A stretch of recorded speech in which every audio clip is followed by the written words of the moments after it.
Well, it's 31 days to the 2024 presidential and parliamentary elections. Hashtag Stop Galamsey is still on. This is Newsnight. Electoral Commission submits final voters register to political parties and independent candidates, describing it as fit, robust, and credible to deliver transparent elections despite opposition from the NDC. We'll hear from the NDC, which describes the final register as incomplete. The Electoral Commission is addressing the news conference. We'll take you there live. Also tonight, latest report from Coalition of Domestic Election Observers. Kudeo raises concern over low voter education ahead of election 2024. As it says, voter engagement has dropped to as low as 12%, less than 30 days to the elections.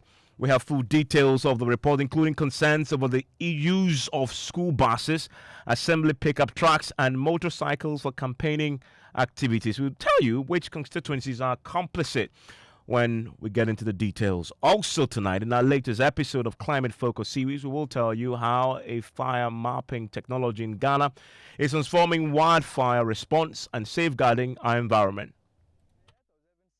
First, as with satellite information that helps us to detect fire hotspots. The information is fed into an advanced virtual fire information system, which is an ICT-based information, to alert farmers and then other stakeholders about areas where fire is of high risk and where fires are currently occurring.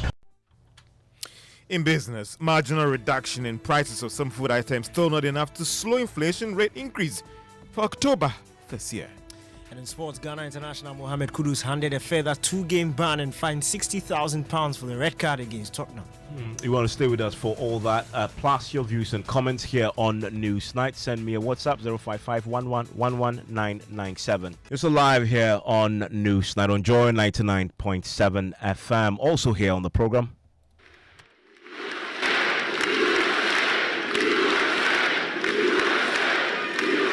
Well, I want to thank you all very much. This is great. These are our friends. We have thousands of friends in this incredible movement. This was a movement like nobody's ever seen before. And Donald Trump sweeps to victory in U.S. elections. The vanquished Vice President Kamala Harris, you're now learning, is set to make her concession speech after Trump's sweeping victory.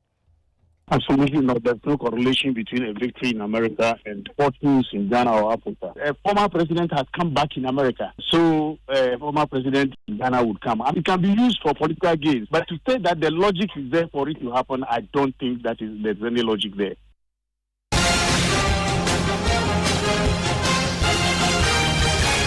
Election Headquarters is brought to you by Petrosol Platinum Energy, Energizing Dreams, Chopbox Technologies, a convenient service, German Ozone Medical Center, Alternative Therapy, Dental, Wellness and Beauty, the Chartered Institute of Management Accountants CIMA, and the American Institute of Certified Public Accountants AICPA, together as the Association of International Certified Professional Accountants. Youth Bridge Foundation, bridging the gap for positive youth development. Syntex Tanks, a strong, a tough, and potential real estate. Your trusted partner in real estate.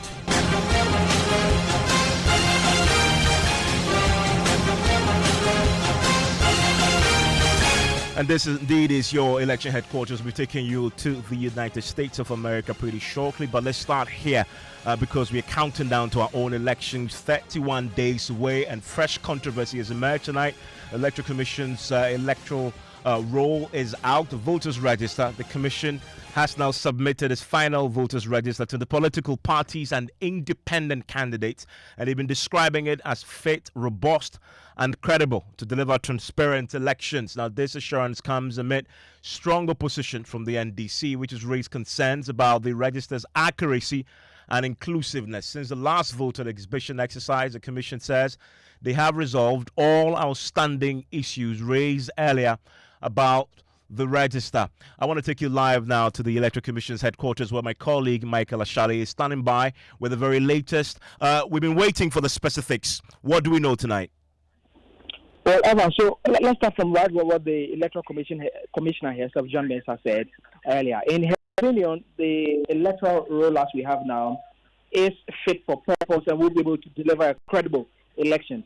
I mean, from her point of view, this is a register that will raise no eyebrows when it's presented to the political parties.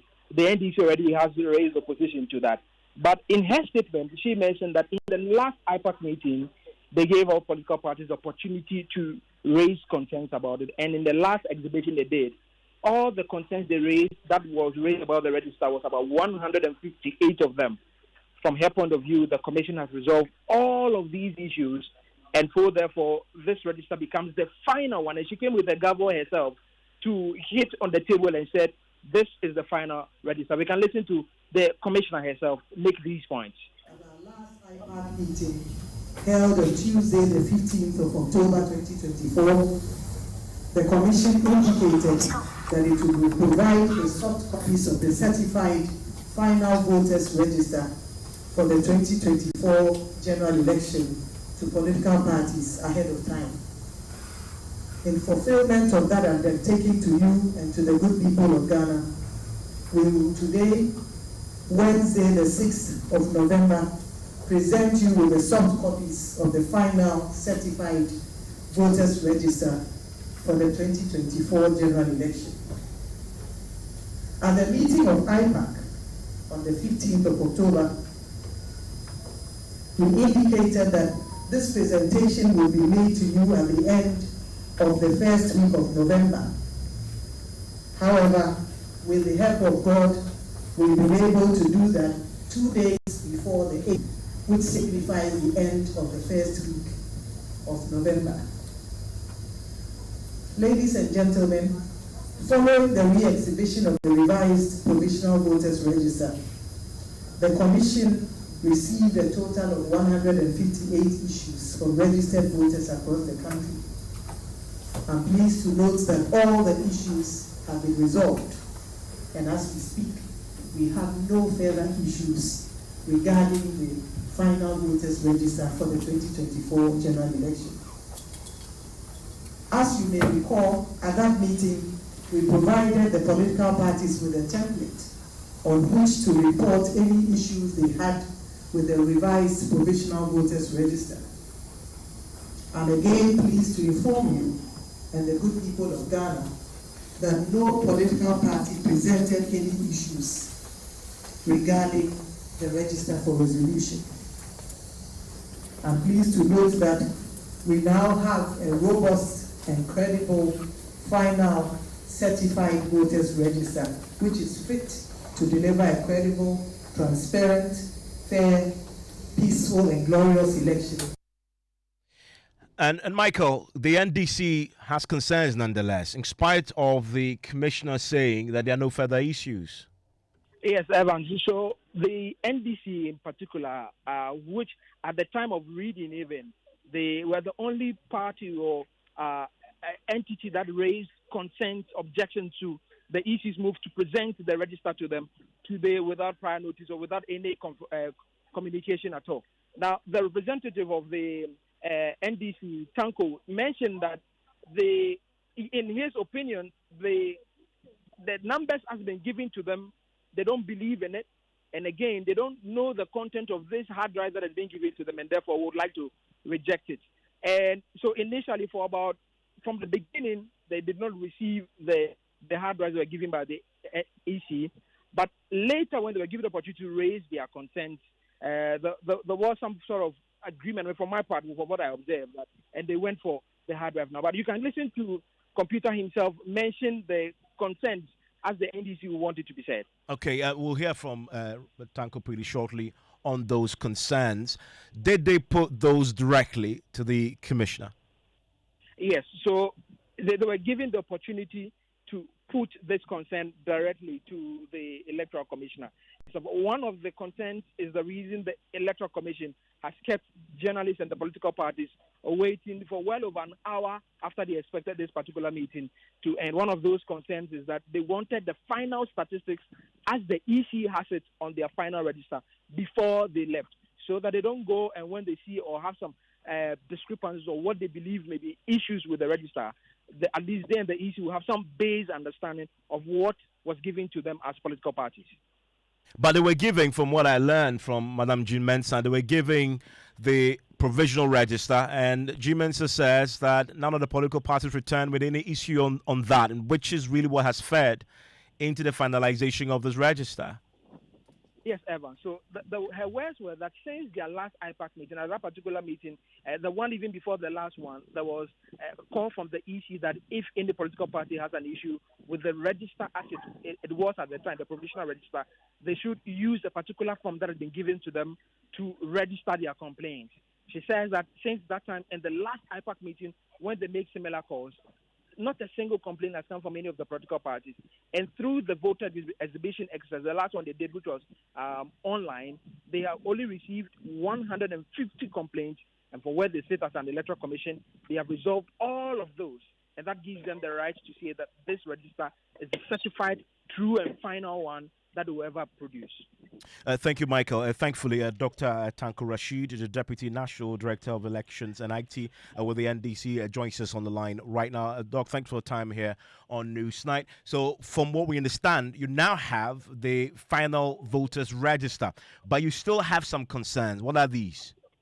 Yes, Evans, let me say good evening to your cherished listeners. We have serious concerns over the document they presented. One, chiefly, she indicated it's a certified register. They brought a register with our statistics on it. They don't have statistics. When you say statistics, when you say statistics, what do you mean? The total number of registered voters? Fantastic. They must tell us the total registered voters as embedded in the certified register. That's one. We must have the regional breakdown. We must have the statistics of how many females, how many males. We must have statistics on absentee voters. We must have statistics about proxy and all the other 5 registers they mentioned. We must have statistics for that. Clearly, when they were giving the provisional register, they gave the statistics on those things. And so if you are giving us a final register, it must also come with those ones. That is a clear breach. And that was the objection we raised. And then she tried to explain that, well, they agree, but we can go and then they'll put it on our platform. We said, no, we're not going to accept it on our platform. We want the media to also listen to the kind of statistics we are going to bring out. So that when we go out there, we are all speaking on the same page. But we will not pick this document and go, and then we won't have statistics on it. That led them to now suspend the meeting, to go back to their offices to work on it. As we speak now, for almost an hour now, they are still coming. Evans, do you think if they had the statistics, they would have wasted everybody's time up till now? So you're waiting for the Electoral Commission to complete. Did they promise they'll provide? Everybody's here. Did they promise they'll provide that tonight before you leave? Yes. They asked us we should give them time. They are going up to come. So all the media plus the political parties, we are all here waiting for them to bring. Because on what basis am I going to pick a hard drive without knowing the statistics of it? On what basis? And in secondly, Evans, there is a procedure for certifying a register. Go and read Regulation 27.123, and you see the procedure explicitly stated under Regulation. This is CI 91 as amended by 126. It includes what we call adjudication committee, and the adjudication committee includes political party representatives in satisfying the register. This has not been done. We are waiting for them when they come. We'll tell them. When we wanted to raise the objection, and I'm sure your media were there, they didn't want us to talk about it. Why? Were you in this private meeting with the chairperson of the commission and her assistants in addressing some of the concerns? And there you've indicated, I believe, that the assurance was that they'll put the information on your platform. Was that the only assurance you got? Yeah, that is the meeting I'm saying. We are all here in the meeting. When we raised the objections and the issues therein, her response was that by the time we get home, they will put it on our platform. That is what she told everybody at the meeting. But that has changed now. But that has changed now. You're now waiting for it, and the assurance is that you'll get it tonight. Yes, we are now waiting for it. But is that the only? Is that the only concern you have? Because that is pretty simple, right? If it's in soft copy, you should be able to calculate the Electoral Commission, what the total registered voters are across the country, and what the breakdown is. Evans, it's not as simple as you are looking at it. If it was simple, I'm sure within 5 minutes, with a click of a button, they would have printed it in for us. It's taking them almost an hour plus to go and bring it. Is that your only concern, though? Our concern is the procedure adopted in satisfying the register. Apart from this pure breach of procedure, statistics is a problem to them. If they have it, by the click of a button, these things would have been there. I don't think they have a certified register, and I don't think this is a certified register.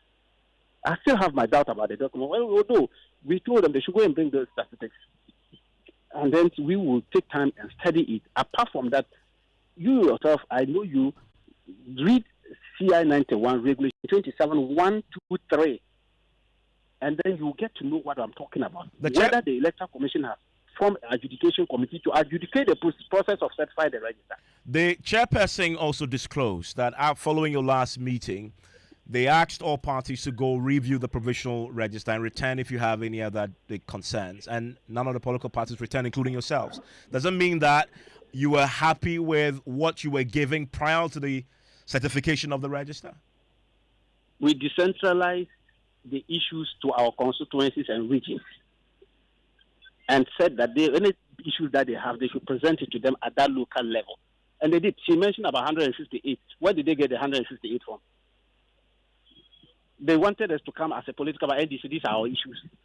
Our people send their issues from the constituencies and all that. Which are the issues? Have they all been resolved? She says they have been resolved. She said they have resolved the issue. You and I have not seen the resolution. We haven't opened the drive they've given us.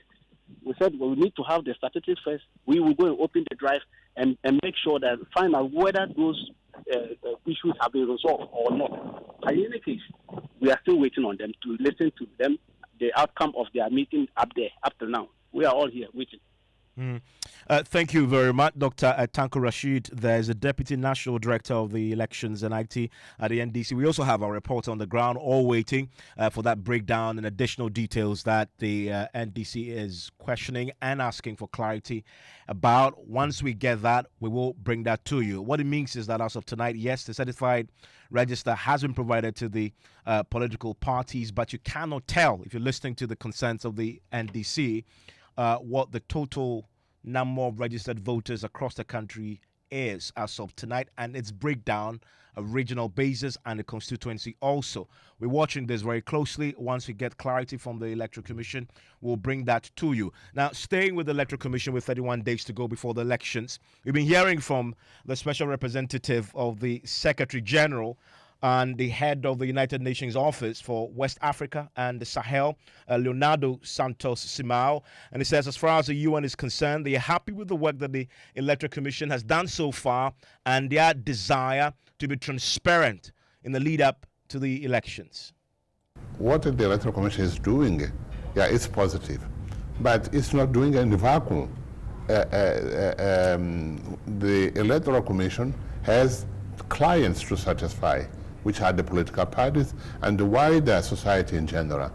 Therefore, these clients not always are satisfied because they have concerns which they are addressing to this institution. The positive side of that is there is openness of the Electoral Commission to address these concerns in the best way so that it gives to everybody from political parties and from the voters in general that comfort that their concerns are addressed, and therefore the conditions for holding elections are equal for everybody. In other words, that the choices of the citizens are going to be respected. So in your view, the Electoral Commission is being transparent? I think so. Or at least making efforts. Maybe it will not reach the level of perfection, which is the ideal. But I have no doubt that genuine efforts and commitment to do good is there. Thankfully, you met with the opposition leader, the flag bearer of the opposition party, yes, the last time you were here, yes, in Kumasi. Right. We know recently he's also met with the international community, and he issued a statement to talk about he placed before them his concerns. Right. And I believe he would have placed before you his own concerns about yes, the fears he has about the elections, its transparency, credibility, etc. What were those when he met you? One of the main concerns of the opposition was the voter registration, that it required a serious review on that. But this was then addressed in a meeting, open meeting, the Electoral Commission had with the political parties. And I think that most of the doubts the opposition had have been solved. But even if they are not solved, I found more recently the openness of the Commission to work with all partners. And that's the UN there endorsing the work of the Electoral Commission, their openness and transparency in finalizing the processes towards elections. You've just been listening there to the Special Representative of the Secretary General and Head of the United Nations Office for West Africa and the Sahel, Leonardo Santos Simao. In my exclusive interview with him, you can catch that across the social media platforms. I want to stay with the subject of the Electoral Commission and the certified voters register, which has been submitted to all the political parties and the independent candidates as well. We've heard from the NDC. Let's hear from the MPP. Evans Nemako is the Director of Research and Elections there and joins us. And Evans, I believe you are also at the Electoral Commission as we speak tonight, correct? Yes, Evans. Good evening. Thank you for having me. Yes, as we speak, I'm at the premises of the EC's corporate office in Accra. You have a copy of the certified register? Yes, a copy of it has been given to us in an external hard drive. We are here to go to our office to open it and see the content. You remember we had met at the IPAC on 1st of October this year. There was a follow-up meeting on the 15th where the EC handed over to political parties the revised version of the provisional register. And we are sure that by the first week of November, the certified register will be given to us. Even if you look at the CI 91 as amended 126, the regulation 27.4 indicates that the EC will give the final certified copy of the register to political parties and any other person or institution they deem fit 21 days to the election day. And so we think that we are within the time frame. And so we'll go with it and look at it and see what we just spoke to the NDC. They say that on the face of the soft copy they have received, it lacks national statistics, the breakdown of the national registered voter data, constituency, regional level. Do you share that concern? Have you opened it at all to familiarize yourself at least with what you have before you sort of drill down to the specifics?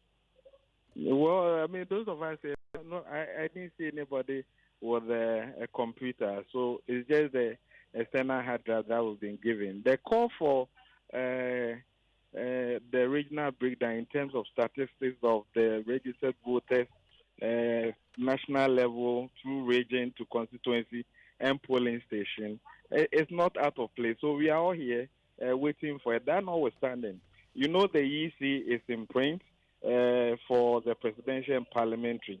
Ballot statistics were generated and mainly based on the revised provisional register. We would just suppose this with what we were given and see the outcome. But within that, looking at what the law requires, the EC is within, and where the final register had been compiled, it makes it difficult, if any, to raise other concerns. But there could be other platform if you want to challenge any issue. Yeah, but Evans, you don't find it strange. At least you've been covering elections and involved in the thick of it for a long time. I have too. That each time a voters register is finalized and certified, the basic front page of that will be a breakdown of the national statistics, as in national, regional constituencies, and that you don't have it with this. Evans, you don't see it on any page of any register. You don't see it on any page. It will have to be generated. And so we are waiting for the EC to generate for us what they have given us, a summary of it. I'm saying it is not out of place for parties to make such a demand on the EC. It is the reason why, having closed the meeting for the past 30, 40 minutes, we are still here waiting for the EC to come out with their statistics so that we'll go with it and then we'll look at it whether it really conforms. Thank you very much. That there is Evans Nemako, is the Director of Research and Elections with the NPP. And still on the subject of elections, though, the question that the CODEO, the Coalition of Domestic Election Observers, have been trying to answer is how informed are you, how educated are you ahead of the elections to help you make informed decisions in the booth. But we know one of the biggest challenges with the elections is the number of spoiled ballots, because people simply do not understand how to cast a simple vote. And some alarming data the Codero is putting out tonight that we are learning that ongoing voter education exercise embarked on by the Electoral Commission has reached only 12% of the voter population. And I want to bring in my colleague who's been poring over that particular report for us. James Abdaji joins me in the studio with this. Let's start with the details of the engagement and the key issues the political parties have with the voters about these gaps in education. Well, Evans, this report, let's start by saying that it was drawn from report of Kodeo's long-term observers deployed to some 97 constituencies across 6 regions: Ashanti, Greater Accra, Central, Western North, and the Eastern regions. Now, it found out that there is generally low levels of voter education activities by the EC in the constituencies observed. It says that only 12% of Kodeo observers report noted voter education activities by the EC. It went on to look at party voter engagement on policies. And in this one, the NDC and NPP have, according to the report, had good amount of engagement with voters over the period compared to the smaller parties and the independent candidates whose level of engagement is as equal as that of the EC, just 12%. Now, on the specific issues the parties have been selling to the voters, the NDC top priority has been the economy, followed by unemployment, and then corruption. Then the other issues followed up. Then the MPP's priority was education. Economy came second, and then unemployment came third.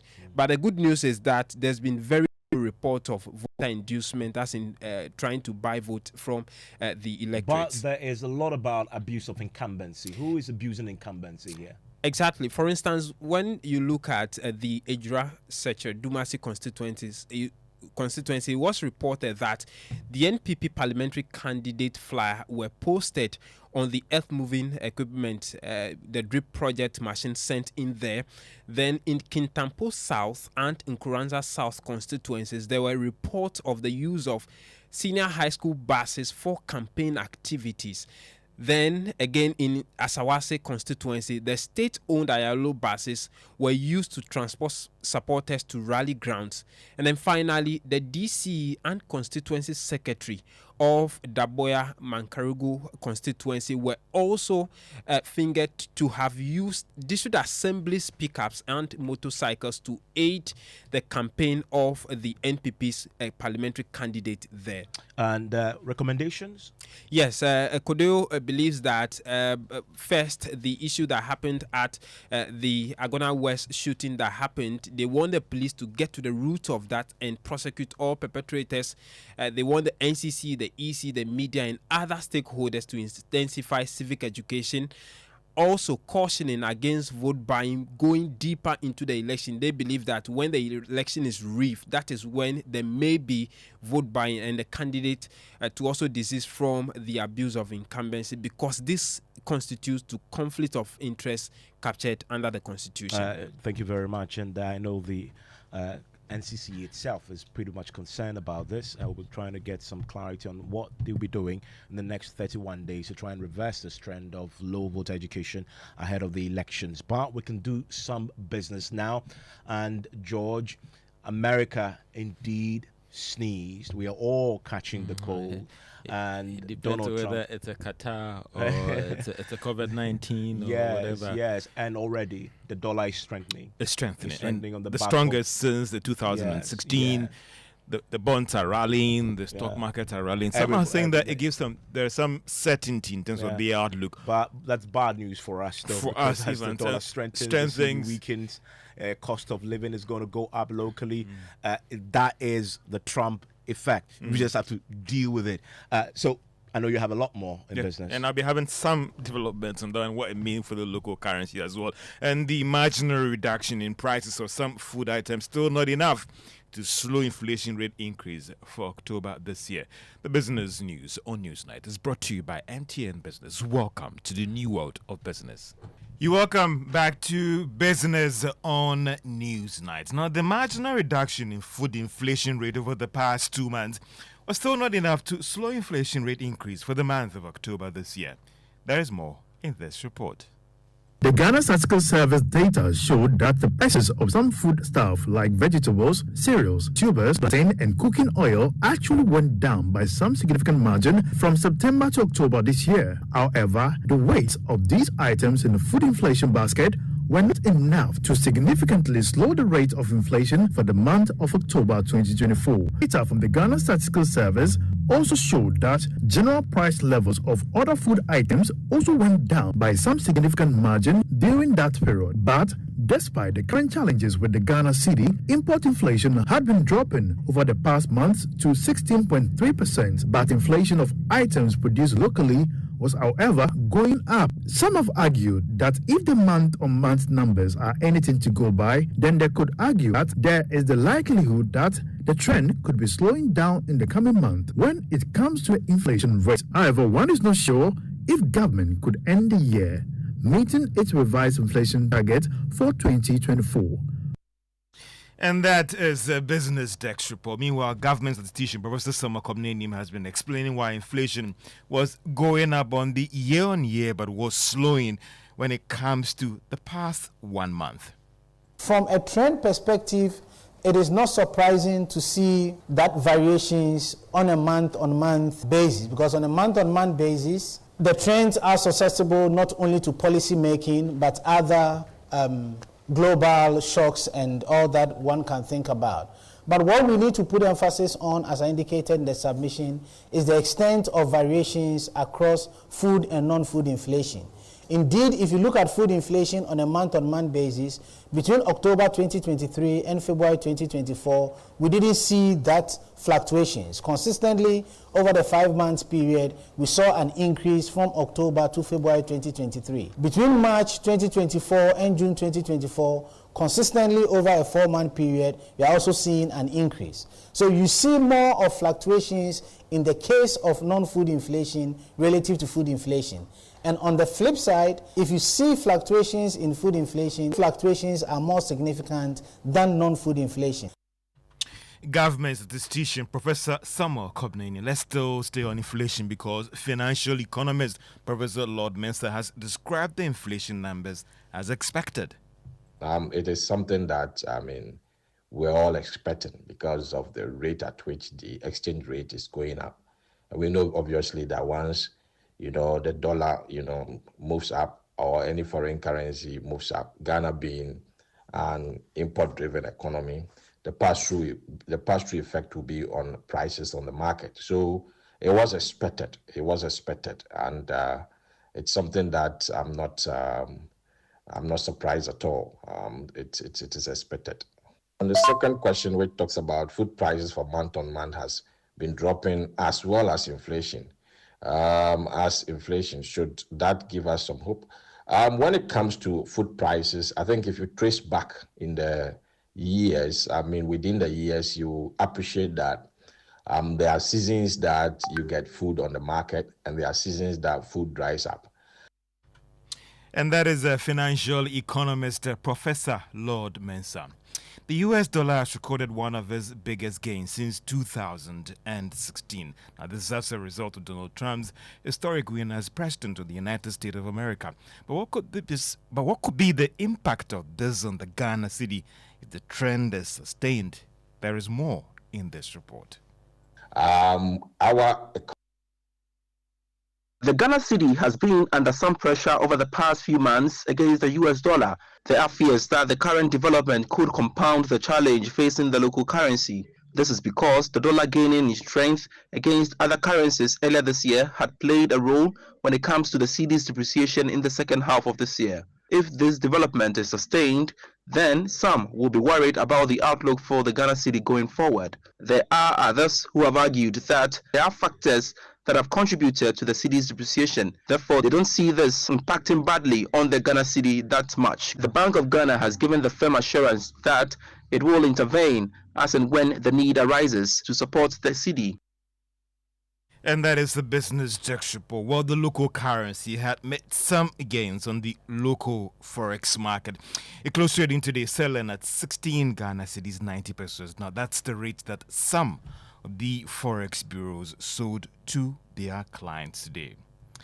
And the president of the Ghana Union Trade Association, Dr. Joseph Obeng, has welcomed the proposed tax policies outlined by the MPP and the NDC in their 2024 manifestos.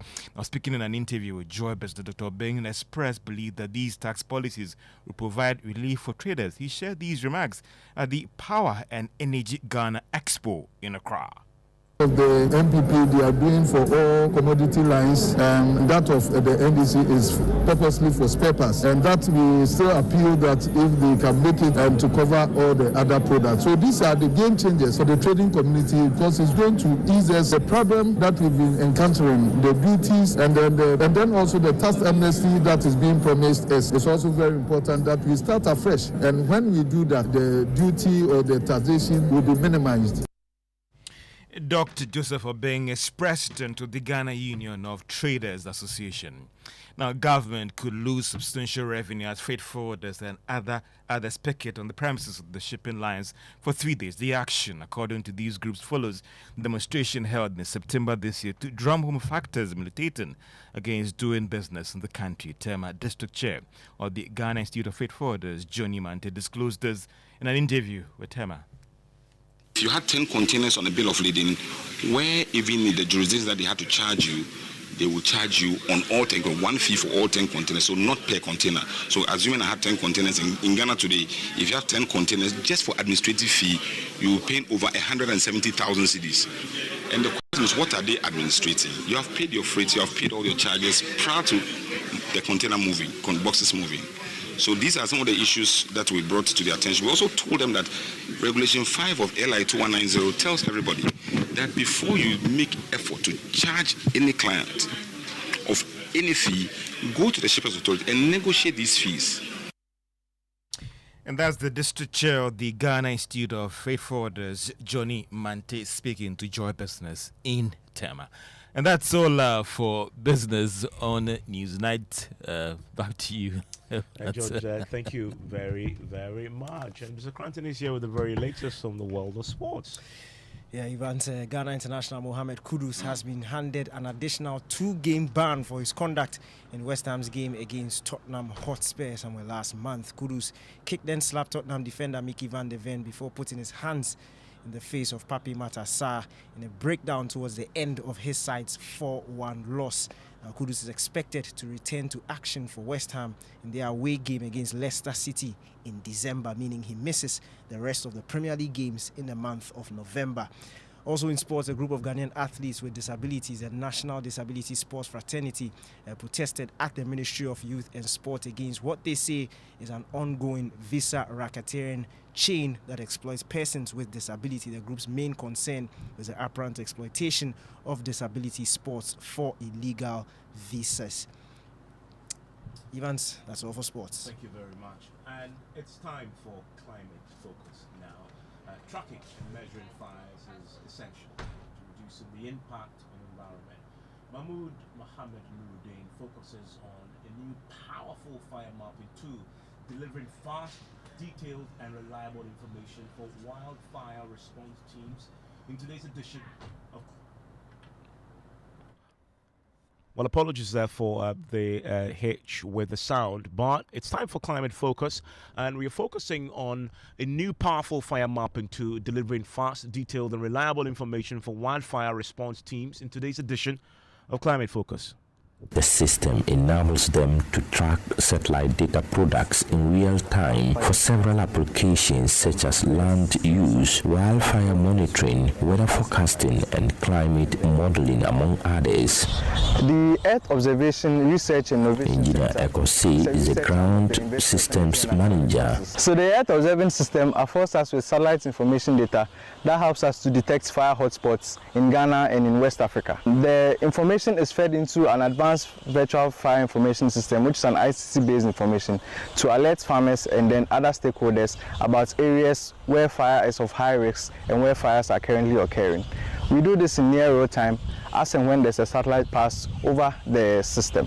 The Earth Observation System is about 10 steps outside the strong room. It is Ghana's only provider of near real-time Earth observation satellite data. So even though we have this infrastructure located here installed in Sunyani, the combined SWAT area for the satellite data products covers the whole of West Africa, some portions of East Africa, and then Northern Africa as well. This infrastructure is currently the only one in Ghana serving this purpose and providing Earth observation-related satellite data products in Ghana. A report by Mohamed Nuruddin. Climate Focus is brought to you by Joy News in partnership with Youth Bridge Foundation, bridging gaps for positive youth development, and the Climate Development Knowledge Network.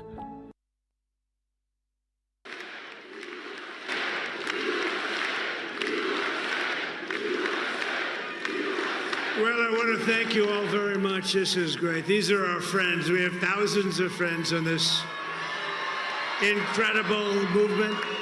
This was a movement like nobody's ever seen before.